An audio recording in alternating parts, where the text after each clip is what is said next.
¿Cómo estás, Juan? Romina, ¿cómo estás? Muy bien. Día 9. Día 9. Estamos muy contentos porque la verdad ha sido de mucha bendición. Hemos disfrutado estos capítulos y no es por hacer spoiler, pero el de hoy está muy bueno. Y poderoso. Y poderoso. ¿Por qué? Porque te cuento que en la Biblia, en Romanos 1:16, Pablo menciona: porque no me avergüenzo del Evangelio, pues es el poder de Dios para salvación de todo el que cree. El término usado por Pablo acá para la palabra poder es dunamis, que dio origen a cuando Alfred Nobel, allá en el año 1863, inventó la dinamita. ¿Por qué te menciono esto? Porque Alfred Nobel fue el primero en que pudo controlar a través de un detonador una explosión de gran magnitud. Entonces, el tema de esta mañana prácticamente se resume en esto, que el Evangelio es ese poder que Dios usa para que la gente pueda entender, pueda creer y pueda, no vamos a decir destrozar el mundo, pero cambiarlo. Muy bien.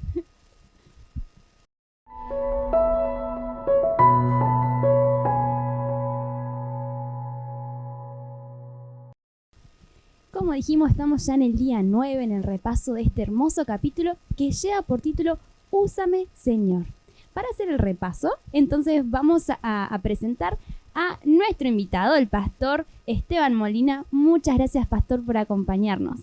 Buen día, un gusto estar en esta programación. Sabe que lo mejor siempre para comenzar es hacerlo con una oración. Así los invito, vamos a orar para comenzar. Querido Señor, te damos gracias una vez más porque podemos estar repasando y aprendiendo sobre la fidelidad a través de este libro. Te quiero invitar a que tú nos ayudes a poder hacerlo bien y que el Espíritu Santo nos guíe. En el nombre de Jesús, amén. Amén. Pastor, la verdad que este capítulo fue muy lindo. Ahí lo estuvimos estudiando, leyendo, y habla acerca de cómo es la vida de aquellos que deciden entregarlo todo. Por ahí estuvimos mencionando capítulos anteriores que era enseñarlo todo, pero hoy nos muestra cómo es la vida de aquellos que deciden hacerlo. Para eso el autor usa unas expresiones, ¿no? Ahí más yendo al original en la Biblia, del griego, el hebreo, del versículo que nombraba ahí Juan al principio, ¿verdad? En Romanos 1:16, porque dice: no me avergüenzo del Evangelio, pues es poder de Dios para salvación de todo el que cree. ¿Y qué es lo que analiza ahí el autor en este versículo? La verdad es un pasaje muy interesante y Pablo se refiere a ese poder que Juan decía hace un momento, esa dinamita. La palabra dunamis significa eso, poder. Dio origen a muchas palabras en nuestro idioma. Una de ellas es dinamita. Es un poder que actúa en el ser humano que cree, aquel que decide creer. Por eso el autor cuenta algunos testimonios, por ejemplo el de Carlos, un hombre perdido, alcohólico, con una vida perdida, desordenada, vacía, que de repente tiene un cambio en su vida cuando decide entregar su vida a Cristo. Y ahora no solamente él comienza a vivir diferente y sorprende a todas las personas que lo conocen, sino que intenta y procura llevar a todos sus amigos alcohólicos a la iglesia, procura que ellos conozcan. Y me gusta una frase que dice uno de sus amigos, de sus compañeros, en un momento que lo entrevistan y le preguntan algo, y dice: quiero ser como el hermano Carlos. O sea, el deseo de llegar a ser como aquel que es un modelo de alguien que ha cambiado por el poder del Evangelio.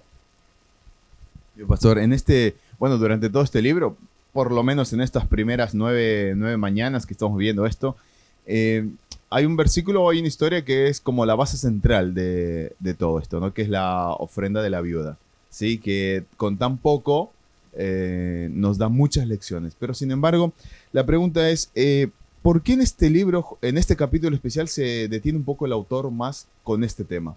¿Hay alguna razón? ¿Hay algo por ahí que nos puedas comentar? Sí, es interesante que el autor, cuántas cosas lindas va sacando el autor de esta historia, y en este capítulo particularmente, él se detiene en el contexto, en lo anterior, en lo que sucede antes. Él hace ahí un análisis de por qué es tan importante el contexto, y se detiene un poco en lo que sucede antes. Jesús ha estado discutiendo con unos líderes religiosos sobre distintos temas, y entonces de repente uno de ellos le hace un planteo a Jesús. ¿Cuál es el gran mandamiento? ¿Cuál es el gran mandamiento? Y Jesús responde con aquel texto que muchas veces hemos repetido, ¿verdad? Amarás a Dios de todo tu corazón, con toda tu alma, con toda tu mente, con todas tus fuerzas, y ama a tu prójimo como a ti mismo. Jesús usa esta expresión y llama la atención porque Jesús usa 4 veces la palabra todo. Dice con toda tu alma, con todo tu corazón, con toda tu mente, con todo, con todas tus fuerzas.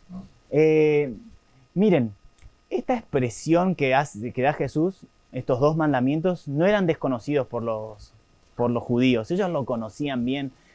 Lo repetían 2 veces al día los hebreos y además lo tenían pegado en sus dinteles. Así que era una expresión muy conocida. Y Jesús lo dice con un énfasis especial aquí en Marcos, refiriéndose a todo de 4 maneras. Dice con todo tu corazón, que representa la existencia del ser humano, con toda tu alma, que representa la vida emocional del ser humano, con toda tu mente, que representa la vida intelectual, y con toda tu fuerza, o sea, con todo lo que tienes. ¿Sabe que a mí me llamó la atención que el líder religioso le dijo cuál es el mandamiento más importante, ¿verdad? Así en singular. Sin embargo, Jesús le responde con 2. ¿Cómo? ¿Por qué, digamos, no? Bueno, es interesante eso. Si uno se pone a pensar en este detalle, es verdad, el hombre religioso le preguntó por el mandamiento, pero Jesús, así como para Dios es todo y la entrega a Dios no puede estar dividida, entonces por eso Dios usa todo 4 veces, ¿no? Como haciendo énfasis. Así también está unido a esto el amor al prójimo. No se puede amar a Dios y no amar al otro. Es imposible para el ser humano que ama a Dios no amar al prójimo. Entonces Jesús hace un nexo perfecto entre el amor a Dios y el amor al prójimo. Bien, y para terminar con todo esto que es todo, que estamos comprendiendo, esperamos que estamos aprendiendo, comprendiendo, ahora falta ponerlo en práctica, ¿verdad?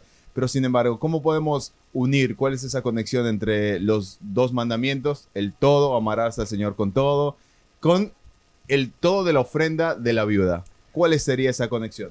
A mí me encantó cómo el autor lo trabaja y cómo nos hace ver la importancia del contexto. Porque es verdad, Jesús usó todo, 4 veces. Y cuando se relata la historia de la ofrenda de la viuda, yo quiero leerlo allí en el capítulo de Marcos, capítulo 12, versículo 43 y 44. Fíjense, miren el todo ahora, ¿no? Y llamando Jesús a sus discípulos les dijo, en verdad les digo que esta viuda pobre echó más que todos, los contribuyentes al tesoro, porque todos echaron de lo que les sobra, pero ella de su pobreza echó todo lo que poseía. Y dice más, todo lo que tenía para vivir. 4 veces todo ahora en la viuda. Había 4 veces todo en el maestro religioso y ahora 4 veces todo en la viuda. No hay casualidades en la Biblia. Jesús esta es una misma historia en un contexto específico y vuelve a repetir esto de esta manera. Porque miren, los maestros religiosos conocían en la práctica el Shema era algo que repetían, ¿recuerdan? 2 veces en el día y lo tenían pegado en los dinteles de su puerta, así que ellos repetían constantemente esto de amar a Dios con todo el corazón, con todas las fuerzas, etc. Pero no lo vivían. En cambio, esta viuda pobre ponía en práctica todo, porque entregó todo, y aunque ellos tenían la teoría y lo repetían de memoria, ella lo vivía en la práctica. Clarito, ¿no, Ro? Clarito. Muy bueno, la verdad. Saben que así como estas personas, ¿verdad?, entregaron todo, también Dios nos invita a entregarlo todo. Ya vimos el lindo ejemplo que hay en la Biblia de aquellos que lo hacen y cómo Dios también trabaja en ellos. Así que ahora te quiero invitar a que puedas tomarte un momentito de oración para pedirle a Dios que realmente te ayude a entregarlo todo y a vivirlo de una forma práctica, real.